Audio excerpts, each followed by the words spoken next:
Hi guys, Sachin Rupan. Welcome back, and this is part three of the prep for the upcoming KZN trials. I'm just gonna run through a few more questions.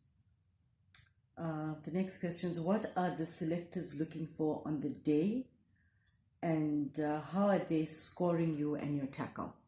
Okay, from a selection point, you've mentioned it earlier in a question or in one of the tips. Carry extra towels. I think a common thing that we see as selectors and anglers is for some guys who tend to just wipe their hands after they've put on a ball of feed all over their clothing. Guys, that is a no-no, right? So carry extra towels. Make sure that you wash your hands, dry it on a towel, right? So neatness on one's person, on oneself, is important for a selector, right? So that's one of the things that a selector looks for. um, Having your tackle organized, that's also very important. So in your tackle box, make sure that everything is neat and numbered and organized. Your spare equipment, spare nets, spare keep nets, spare landing nets, whatever it is, all the requirements that are on the evaluation form, make sure that you've have all of that packed aside neatly. The selectors look at a few things. Number one is, well, apart from the things that I've mentioned, is the angling experience. I think that's important.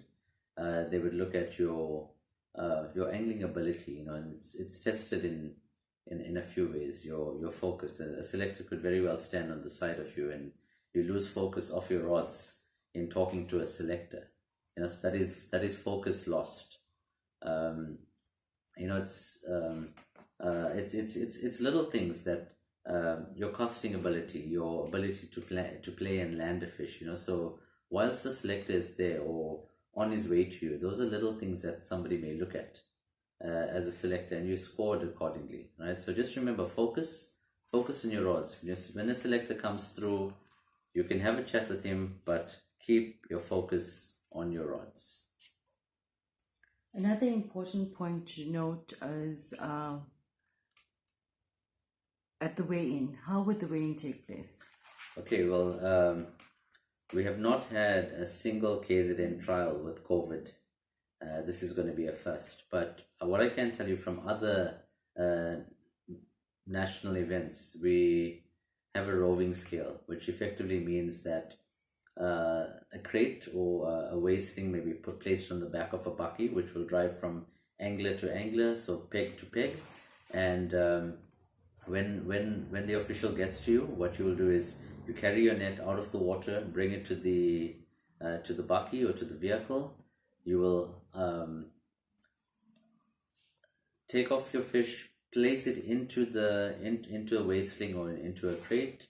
You put it onto the scale, and a measure a mass is taken. Your fish is then put back into your net and counted. Thereafter, you will sign the score sheet or the weigh slip, and your fish would then be placed back into the water up until the officials say it is okay to release. Guys, during this time, please social distance, wear a mask, wear a buff. I think those two things are very, very important. Sachin, briefly, can you just explain to us how would the point system work? Your weigh fish together with the selectors' points. How does it work? Okay, just to explain weigh fish, right? All fish count except tilapia. Tilapia has got to be 150 millimeters in order for it to be placed onto the scale. Right, so that's something you guys must remember. Um, Points are worked out as 5 points for every fish and 10 points for every kilo. Right, so at the end of the day, your fish is weighed. You're given a point, right? So the maximum points you can accumulate, and then the selectors would score you out of a maximum as well. As an example, 200 on the selector score sheet. So the selectors points are taken, the fish is taken, that's put together generally by a percentage. As an example, 50-50 or 60-40, whatever the convener of selectors decide, right? So that's how they would have a final total, right? That is put into descending order and on a table. So the first 12 would make the A team, second 12 B team, third 12 C team, and obviously reserves are then just drawn into each team.